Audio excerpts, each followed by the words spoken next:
Naalala nyo pa ba ang mga babaeng romantically linked kay Manny Pacquiao?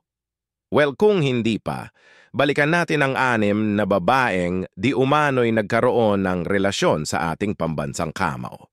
Narito ang ilan sa mga babaeng na link kay Manny. Rumored Pacman's Women 2 of 6. Ara Mina. Ikalawa sa mga na-link kay Manny at naging usap-usapin din noon ang naging relasyon di umano ng controversial na sexy actress noon na si Ara Mina kay Manny.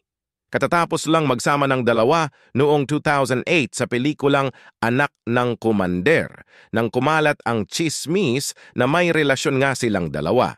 Itinanggi ni Ara ang tsismis, subalit inamin niya noon na nagpapahaging sa kanya si Manny habang ginagawa nila ang pelikula.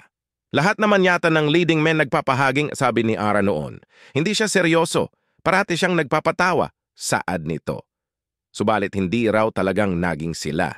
Wala talaga, saad niya. Itinanggi din ni Manny ang tsismis na ito. Abangan ang susunod na segment sa mga rumored na karelasyon ni People's Champ.